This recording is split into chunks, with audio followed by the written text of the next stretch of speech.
9장에서부터 시작된 사울이 왕으로 임명되는 그 과정이 계속 진행됩니다. 먼저 우리 10장 전반부에서는 사무엘이 사울을 개인적으로 불러서 1대1로 기름을 부어 왕으로 삼는 대목이 나왔습니다. 오늘 왕으로 삼고 그가 하나님의 영을 받고 또 하나님의 일을 감당하도록 사명을 주었지만 무슨 일인지 사울은 그 일을 하지 않고 미뤄두었습니다.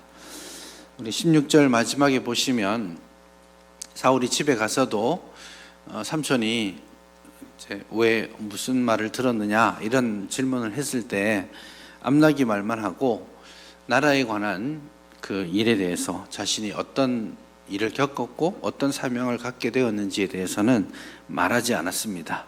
이 전략적 침묵이라고 볼 수도 있겠지만 그가 하나님이 주신 사명을 행하는 일에 있어서 주저하고 있다라는 것을 보여줍니다. 이제 오늘 본문에서부터 이제 나오는 대목은 1대1로 기름을 부어 세웠더니 그 일을 감당하지 않잖아요. 그래서 사무엘이 다시 백성들 앞에서 사울을 왕으로 지명하는 그 절차들을 밟고 있는 그런 과정입니다. 이제 백성들 앞에서 왕으로 탁 드러나면 주신 사명과 왕으로서의 직무들을 잘 감당할 것을 또 기대해야 될 텐데, 사실 오늘 이 본문 역시 사무엘이 이제 사람들 앞에서 사울을 부르고 있지만 사울이 그렇게 여전히 준비되어 있지 못하다라는 것을 좀 어떤 장면들을 통해서 우리에게 계속해서 알려주고 있습니다. 그런 좀 이제 극적인 반전, 아이러니 이런 것들이 여러 차례 보여지고 있습니다. 그것들을 먼저 한번 찾아보시면 좋겠는데요. 그럼 17절을 한번 보시죠. 17절을 보시면 사무엘이 백성을 미스바로 불러 여호와 앞에 모았다. 그렇게 먼저 말합니다. 원래 그 성경의 이야기들은 중요한 배경을 먼저 설명합니다. 중요한 배경은 시간, 장소 이런 것들을 말하면서 새로운 이야기가 시작되는구나, 혹은 새로운 등장인물을 소개하면서 이제 이야기의 시작을 알리는데, 오늘 본문에서도 백성을 미스바라는 새로운 장소를 우리에게 소개합니다. 근데 여러분, 미스바에 모였다 이렇게 표현되니까 그런가 보다 하고 넘어가면 안 돼요. 왜냐하면 어떤 특별한 중요한 일을 함에 있어서 그 일을 어디에서 하느냐는 단순하게 장소적 배경만을 설명하는 것이 아니라 그 일의 목적과 일의 방향성 이런 것들을 장소를 통해서 미리 알려주는 메시지의 역할들을 합니다. 여러분, 요즘도 정치하시는 분들이 대선에 출마할 때라든지 이럴 때 어디에서 출마 선언을 하는지 한번 보시면 그 사람이 무엇에 좀 더 관심을 가지고 어디에 초점 맞추고 있는지를 알려줍니다. 그래서 어떤 대통령 후보는 어디에서, 예를 들면 이제 윤 전 대통령은 어디에서 한지 모르시죠? 윤봉길 의사 기념관에서 했습니다. 자유, 애국, 이게 자기의 가치인 거죠. 우리 이재명 대통령은 지금 할 때는 온라인으로 했죠. 새 시대를 반영하고자 하는 그런 의지가 있었고, 그 전에 출마했을 때는 어디에서 했었습니까? 성남 자기 소년공 시절을 떠올리는 그곳에 가서 했었습니다. 자기는 흑수저의 삶 이런 걸 더 강조하고 싶다는 뜻이죠. 그러니까 대통령이 되고자 하는 사람들이 어떤 장소에서 이제 출마 선언을 하느냐, 이게 장소만 말하는 것이 아니라 그 장소가 자기의 어떤 포인트를 드러내고자 하는 의지를 가진 장소이기 때문이죠. 그래서 요걸 잘 연결하는 것도 꽤 중요한 일입니다. 그렇기 때문에 오늘 처음으로 백성들 앞에 왕을 세우는 중요한 순간에 어떤 장소에서 모였느냐, 이것도 중요한 거죠. 그렇게 보자면 미스바에서 사람들을 모았다라는 것은 뭔가 좀 문제가 있습니다. 완전히 뒤틀렸어요. 전하고자 하는 메시지가 겉으로 드러나는 것과 꽤 다르다라는 것을 우리가 짐작하게 합니다. 왜냐하면요, 지금 인간 왕을 세우기 위해 미스바에 모였는데, 실제로 미스바는 인간 왕과는 좀 거리가 멀어요. 우선 사무엘상 7장에 미스바에서 모였던 장면들이 있죠. 그때 사무엘이 처음 백성들 앞에서 통치를 시작하는 시점이었습니다. 그때 제가 이렇게 말씀드렸죠. 사무엘이 백성들을 다스린 것이 아니라 하나님이 말씀을 통해 사무엘을 통해서 백성들을 다스리기 시작했다라는 그런 말씀을 드렸죠. 다시 말해서 백성들에게 있어서 미스바는 하나님이 진정한 왕이시다를 선포했던 자리입니다. 하나님이 통치하기 시작했다라는 것을 알렸고, 그 결과 어떻게 됐어요? 지금 백성들이 두려워하고 있는 블레셋과의 전투에서 승기를 잡아갑니다. 그래서 7장 12절에 이르면 블레셋과의 전투에서 승리하고, 하나님께서 우리를 여기까지 도우셨다 하고 에벤에셀, 도움의 돌을 세워두고 기념하게 되죠. 그러니까 사실은 사무엘서에서 미스바는 인간 왕이 아니라 하나님이 왕이심을 드러낸 장소이고, 블레셋을 이기는데 왕이 필요치 않다라는 것을 증명한 자리이기도 합니다. 그런 자리인데 와서 이제 인간 왕을 세우는 절차를 밟고 있죠.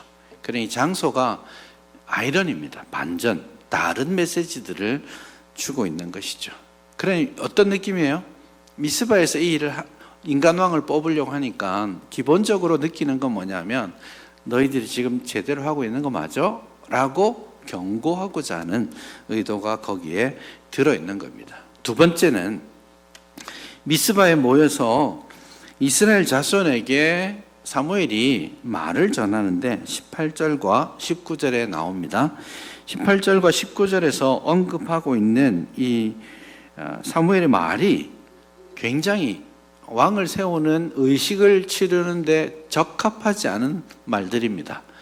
우리로 말하자면 지금 분위기가 뜨고 있는데 사무엘이 나 한마디 합시다 하고 한마디 하는데 그 분위기에 찬물을 쫙 끼얹는 말들을 하고 있는 겁니다. 이제 인간왕을 세우러 와놓고는 이런 말들을 합니다. 두 가지로 요약할 수 있는데요.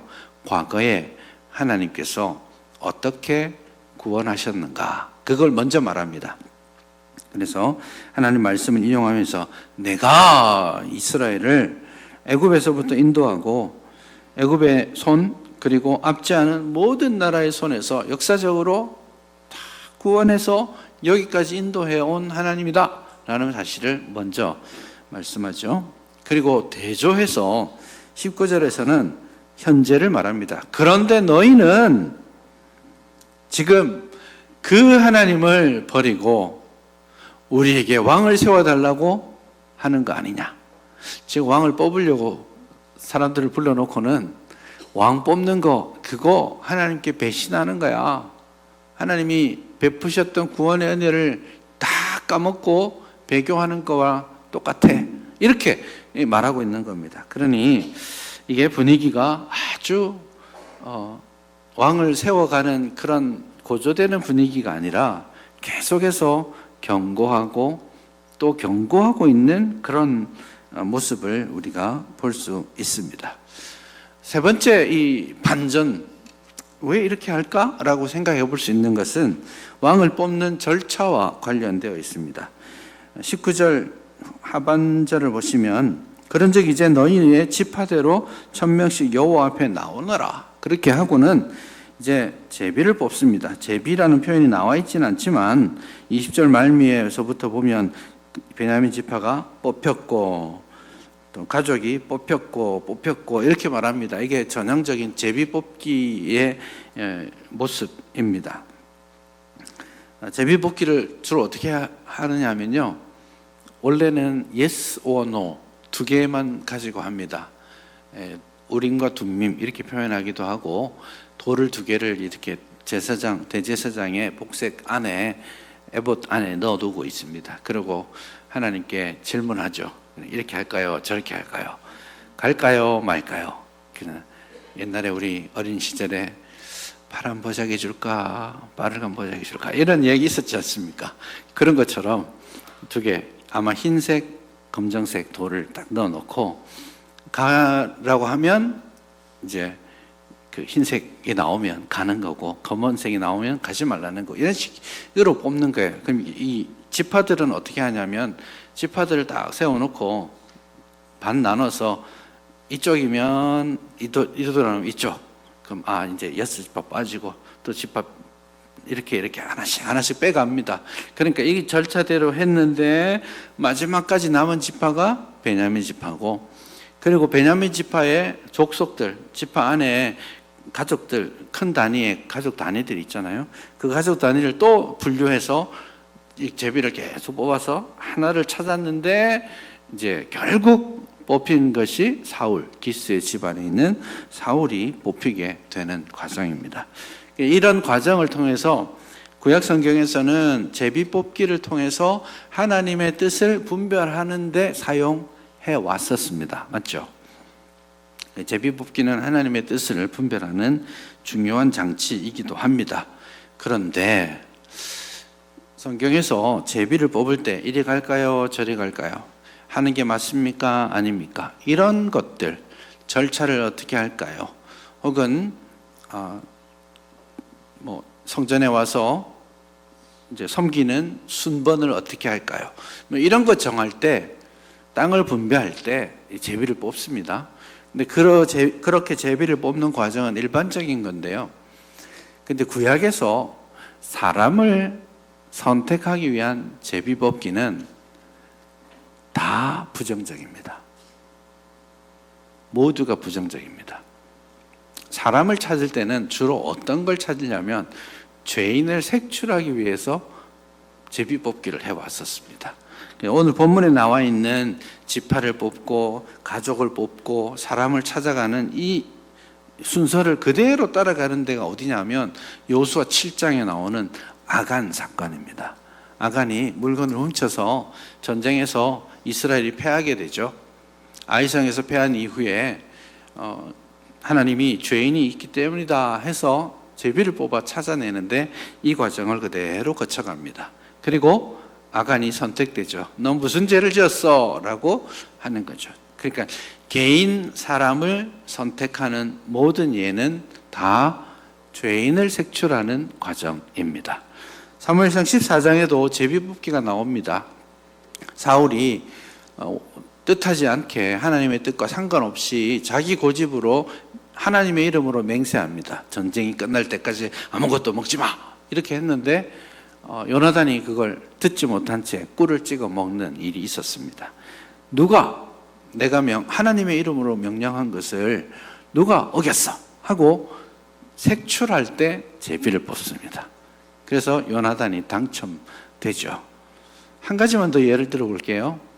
요나가 하나님으로부터 도망쳐서 배 위에 있다가 풍랑이 만나고 그 선원들과 함께 어떤 제비 뽑기를 합니까? 이 재앙이 누구 때문인지 찾아보자 하고 제비를 뽑는데 누구에게까지 온 거예요? 요나에게 왔죠. 그러니까 적어도 구약 성경에서는 제비를 뽑는 것은 죄인을 색출하는 하나의 과정이었는데 이상하죠. 왕을 뽑는데 왜 제비를 뽑을까요? 저라면 하나님이 사무엘에게 권위를 주셨잖아요. 지금 바로 전에도 여호와께서 나에게 말씀하셨다라고 선언하고 있지 않습니까? 그렇다면 이 대목에서도 백성들을 모아놓고 여호와께서 나에게 말씀하셨고 그 말씀을 따라 내가 얼마 전에 한 사람에게 기름을 부어 왕으로 세웠다. 바로 이 사람이야. 이렇게 선언하면 되지 않았을까요? 그런데 제비를 뽑고 있습니다. 이 말은 아주 단순하게 말하자면 지금 너희가 찾고 있는 왕의 제도와 왕이 하나님의 기쁘신 뜻 가운데 있지 않다라는 것을 보여주고 있는 거죠. 그렇게 해서 너희들이 지금 제비 뽑는데 여기서 들통날 것은 위대한 왕이 아니라 너희들이 하나님께 욕망을 가지고 잘못 구한 왕이 드러나게 될 거야 하고 지금 제비를 뽑는 거라고 볼 수 있습니다. 이런 반전의 반전의 끝이 어디에 있냐면 사울이 들통나는 순간에 있습니다. 제가 들통난다라고 말하는 이유를 아셔야 됩니다. 사울이 선택이 되잖아요. 그리고 나서 사울이 어디 있나 보니까 도저히 뜻밖에도 찾을 수가 없습니다. 여러분, 제비 뽑기를 시작할 때 적어도 사무엘과 한 사람은 이 결과가 어떻게 될지 알고 있습니다. 누구예요? 사울 본인이죠. 왜냐하면 얼마 전에 자기가 기름 부음 받았잖아요. 그러니 하나님께서 세우실 이 사람을 제비 뽑겠다고 했을 때 이 제비가 결국 나에게 떨어질 거구나라는 것을 알아야죠. 알고 있습니다. 그런데 제비 뽑기를 다 하고 사람들이 사울이라고 어디 있어? 없어요. 도저히 얼마나 숨바꼭질 잘했는지 찾을 수가 없는 거예요. 그래서 본문에서 21절 말미에 보면 못 찾았다 이렇게 말하지 않고 찾아도 찾지 못했다. 이 강조하는 기법입니다. 그러니 백성들이 혈안이 되어서 사울을 막 찾고 있는데 도저히 찾을 수가 없는 거예요. 그래서 하나님께 기도할 지경에까지 이릅니다. 하나님, 이 사람이 지금 여기 있기는 있습니까? 라고 하니까 하나님이 찾아내시죠. 들추어내시는 겁니다. 그가 짐꾸러미들 사이에 있다. 그렇게 말씀합니다. 그래서 짐보따리 있는 곳으로, 짐보따리는 이제 전쟁이나 이런 거 할 때 물품을 쌓아두고 모아두는 그런 곳입니다. 그곳에 있다고 하니까 사람들이 막 달려가시니까 거기에 누가 웅크리고 머리를 차박고 이렇게 숨어 있는 거예요. 이 사람아 하고 너가 사울이냐 하고 불러내는 거예요. 그 불러내서 이제 쭈그리고 앉아 있는데 서봐 이렇게 했는데 이 사람이 서는데 이게 끝없이 계속 올라가요.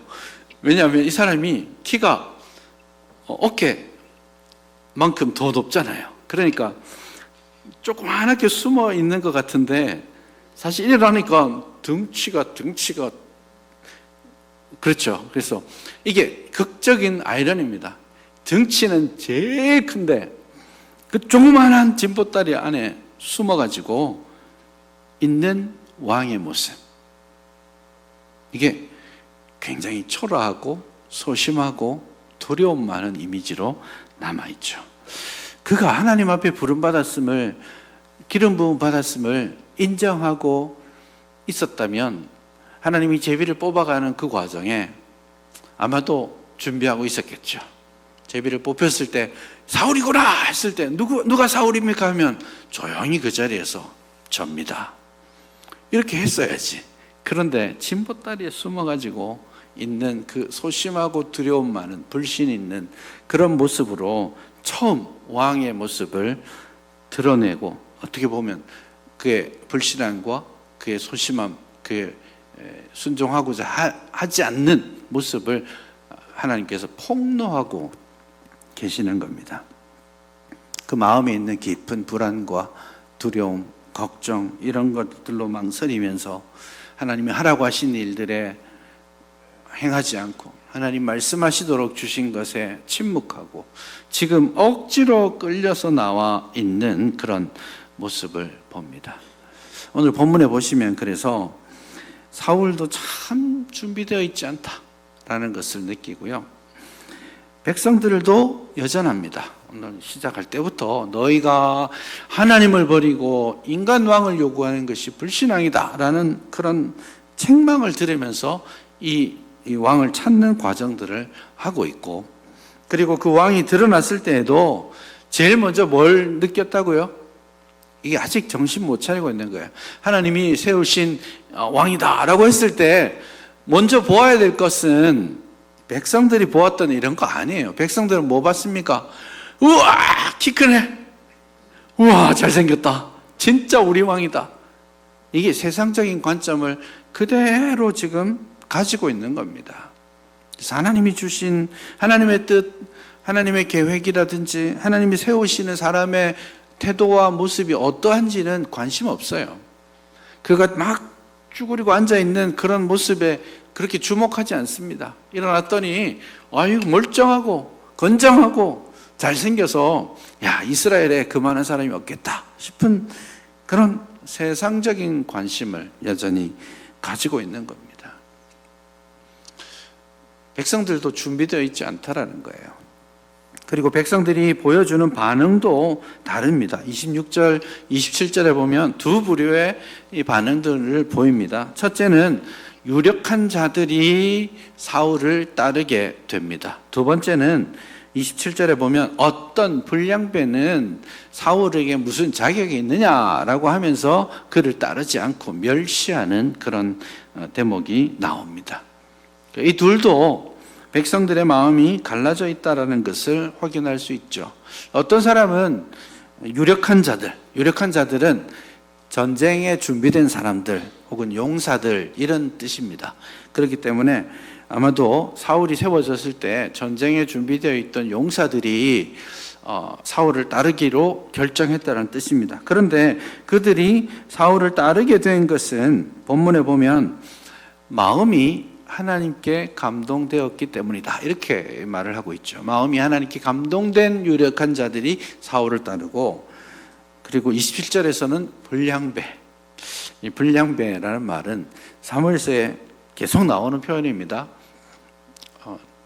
예를 들면 너 왜 술 취해 있냐, 술을 끊어라 라고 엘리 제사장이 말했을 때 그 한나가 저는 악한 여자가 아닙니다 그렇게 돼 있죠. 그게 불량배라는 뜻입니다. 저가 악한 사람이 아니에요. 그렇게 2장 12절에서 말했다면 2장 말미에 가서는 그 불량배란 말을 누구에게 씁니까? 사실은 엘리의 아들들에게 이 표현을 씁니다. 이게 계속 나오는 표현인데 벨리알이란 뜻입니다. 그래서 불량배 이렇게 표현되어 있는데 주로 악한 사람, 하나님의 뜻을 받들지 않는 사람, 그런 맥락에서 사용하고 있습니다. 25장 가서도 나발이라는 사람을 이 표현으로 쓰고 있습니다. 불량배라는 표현을 계속 쓰죠. 그러니 결국 마음이 하나님께 감동된 자와 불량배의 근본적 차이는 하나님의 말씀과 뜻에 동의하는 사람과 그렇지 못한 사람이라고 구별할 수 있겠습니다. 그러고 보면 백성들도 나뉘어져 있고 백성들이 왕을 찾는 기준도 틀려 먹었고 겨우 찾아낸 사람도 사울 준비되어 있지 않고 이렇게 한 번, 두 번 계속 그를 하나님께서 소환하고 있지만 여전히 짐꾸러미 사이에 숨어서 등장하지 않으려고 하는 그런 불신앙적 모습이 그대로 나타나고 있습니다. 근데 여기서 그런 인간들의 연약함과 죄악들이 드러나고 있지만 명확하게 본문에서 주도적으로 나타내는 한 가지 메시지는 뭐냐면 그럼에도 불구하고 하나님께서 이 일을 주관하고 계신다라는 겁니다. 그래서 하나님이 미스바에서 제비를 뽑아 사울이라는 사람을 등장시키고 있고 하나님이 꼭 숨어 있는 자를 찾아내시고 있죠. 하나님께서 마음을 감동케 하시는 사람들이 있고 그렇습니다. 그러니 인간들은 준비되어 있지 않지만 그럼에도 불구하고 하나님의 백성을 향하신 하나님의 계획은 여전히 유효하다라는 겁니다. 이게 여러분 우리네 삶에서도 마찬가지로 적용된다 생각합니다. 이제 지나놓고 보니까 저도 기도하면서 결정해 갔던 과정들도 당연히 있지만 내가 참 고집스럽게 주장했던 것들도 있었구나. 혹은 내가 기도했지만 생각해 보니 내 욕심이 더 많았던 것은 아닌가? 이런 생각할 때가 있습니다. 그러다 보니 또 하나님의 일을 그르치고 그러다 보니 지금 생각해 보니까 그 순간에 내가 내 인생을 좀 한 바퀴 돌아서 간 것은 아닌가 그런 생각도 하게 됩니다. 근데 그 모든 결정과 과정 가운데 저의 연약함도 있었고, 저의 욕망도 거기에 들어 있었고, 저의 잘못된 판단과 선택도 있었지만, 그렇다고 해서 하나님께서 저를 향해 가지신 당신의 뜻이 좌절되지는 않는다라는 믿음을 가지는 겁니다. 저와 여러분의 삶 가운데서 그러하고, 오늘 사울을 통해서도 그가 준비되어 있지 않아요. 그는 원하지 않아요. 그럼에도 불구하고 하나님께서는 그를 통해서 당신의 계획을 또 한 걸음 또 한 걸음 진척시켜 나가고 계신다라는 겁니다. 그렇기 때문에 오늘 우리가 참 배우게 되는 한 가지 중요한 원리는, 우리의 연약함과 우리의 부족함이 하나님의 뜻을 가로막지 못한다라는 거예요. 사울처럼 하나님께서 교회 안에도 지도자를 세우십니다. 목사를 세우고 장로와 집사와 권사를 세워서 교회의 여러 리더십을 가지고 또 봉사와 섬김의 일들을 하게 합니다. 이 사람들이 다 완전한 사람들이냐? 아닙니다. 다 성품도 좋고 말도 잘하고 태도도 좋고 일하는데 센스도 있고 다 그러면 좋겠지만 뭔가 하나씩 다 빠져 있어요. 심지어 2개 빠져 있는 분도 있는데 다 직분을 받아서 하시거든요. 근데 여러분, 그때마다 우리는 마음에 두려움이 있고 걱정이 있습니다. 하나님께서 일을 시키고 직분을 주시고자 할 때 숨고 싶은 순간들이 있어요. 어떤 일을 맡길 때에 우리 사람들이 종종 저에게 하는 말씀들이 있습니다. 물론 목사님 왜 이렇게 늦게 오셨어요? 제가 목사님 올 줄 알았습니다. 그 일은 나 말고 할 수 있는 사람이 아무도 없을 거예요. 저죠. 이렇게 하는 사람은 없어요. 이렇게 하는 사람은 제가 그 말을 딱 들으면 마음에 아이고 잘못 왔구나 이런 생각을 할 거예요. 그런 사람은 없고 대부분은 제가 할 수 있을까요? 저 자격이 없는 것 같은데요. 저는 모자람이 많은데요. 제가 하나님 앞에 똑바로 서 있지 못해서 아이고 죄송합니다. 이런 마음 가지시는 게 정상입니다. 그런데 그 마음을 가지는 거 좋아요. 그런데 중요한 것은 그렇기 때문에 하나님이 부르시는 거예요. 하나님이 우리를 자격 보아서 부르시지 않아요. 준비되었기 때문에 부르시기도 하지만 대부분의 경우는 그럼에도 불구하고 우리를 불러주시고 사용하시는 겁니다. 그거 알아야 돼요. 사울처럼 1번, 2번 부르고 있는데 여전히 짐꾸러미 사이에 숨어가지고 나는 못합니다 라고 있는 거, 그거 겸손이 아니에요. 그건 사실은 겸손을 가장한 교만입니다. 마치 내가 해야 될 것처럼, 마치 내가 능력이 있어야 될 것처럼 생각하는데 아니에요. 미스바가 어떤 곳이에요? 하나님이 통치하시는 곳이에요. 나의 자격과 나의 준비됨과 나의 능력으로 이루어지는 것이 아니라는 것을 고백한다면 1번, 2번 부르실 때 짐꾸러미 찾아 들어가지 마시고 그래도 쓰시겠다면 하겠습니다. 그게 겸손이에요. 하겠다라고 말할 수 있는 거. 마음의 부담을 가지고 살아야죠. 나의 부족함과 나의 연약함과 그런 내 모난 모습들 항상 마음에 부담 가지면서 주신 사명 감당해야 돼요. 그건 맞는 말이지만 하나님이 부르신다면, 하나님이 하라고 하신다면, 그 길 가게 하신다면 그 길 가는 것이 성도의 마땅한 도리입니다.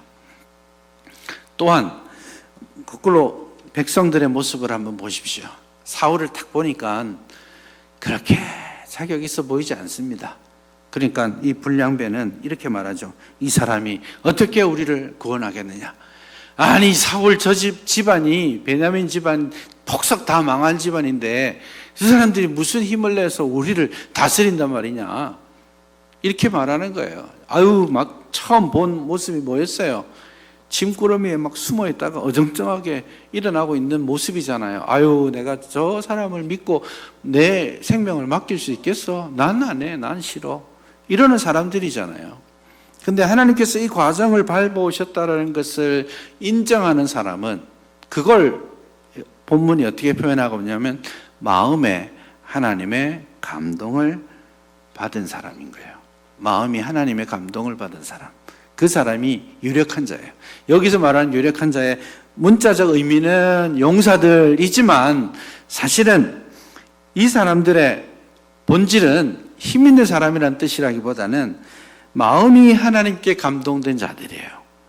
사울을 보았을 때에 똑같이 봤을 거예요.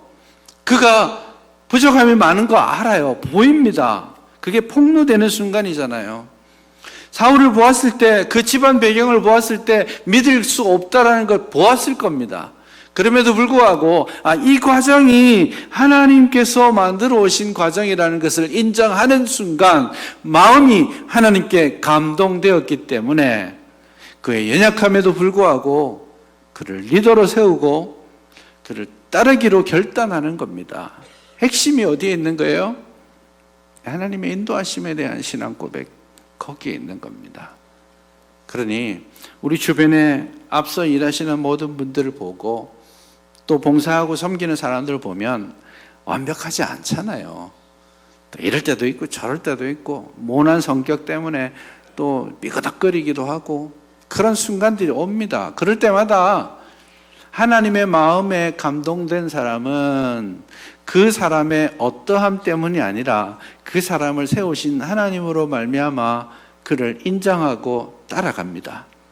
그렇지만 죄송합니다. 불량배는요, 마음에 하나님의 감동이 없고 악함이 있는 사람들은 저 봐라 저 봐. 저래가지고 뭐 하겠냐. 이런 불평과 자격 없음을 지적하는, 그리고 결과적으로는 하나님의 인도하심에 순종하지 않는 자리에 서게 됩니다. 우리 중에 누구도 완벽하지 않습니다. 저도 여러분도 누구도 완벽하게 준비되어 있지 않습니다. 우리 다 사실은 두렵고 떨리는 마음으로 살아요. 제가 강단에 올라오지만 잘합니까? 막 떨릴 때가 참 많습니다. 제 떨리는 거를 사람들이 잘 못 보는데 결혼식 주례할 때 보더라고요. 요즘은 주례할 때 보면 사람들이 막 자기들이 떨고 있어야 되는데 너무 떨지 않아요. 이 사람들은 앞에서 즐기듯이 막 웃으면서 있는데 제가 설교를 시작하면서 손을 벌벌벌 떨고 있으니까 목사님 괜찮습니다 이러는 거예요. 앞에서. 두렵고 떨리는 마음 다 있습니다. 연약함 때문에 내 자격을 생각하면서 할 수 없을 텐데 그런 생각 다 있습니다. 저만 아니고 우리 장로님들, 집사님들 다 그 마음 가지고 있을 거예요. 그거 여러분 그게 걸림돌 아닙니다. 그 연약함 때문에 하나님 쓰시는 겁니다. 그 연약함을 들어서 하나님이 쓰시는 겁니다. 혹시 그게 보이시는 분 있죠? 그거는요 사명입니다. 손가락질하라는 게 아니고요, 그 보이는 부분을 내가 보완해 주라고 보이는 거예요. 그러니 비난하지 말고 하나님의 마음에 감동된 사람으로서 그를 인정하고 따르고 채워주면서. 그래서 여러분, 교회가, 주님의 몸된 교회가 그렇게 각 사람이 얽히고 설키고 이렇게 엉금맞게 가면서 건물이 되어가는 겁니다. 그렇게 교회가 되어가는 겁니다. 그러니 오늘 본문이 우리에게 말씀하시는 바대로 우리 연약한 사람들을 통해서 하나님께서 주님의 몸된 교회를 세우시고 하나님의 나라를 세워가신다라는 것을 꼭 기억할 수 있기를 바랍니다. 여러분 마음에 하나님의 말씀으로 감동될 수 있기를 바랍니다. 그것이 주님의 몸된 교회를 세워가고 하나님의 나라를 세워가는 참된 길임을 기억할 수 있기를 바랍니다. 기도합시다.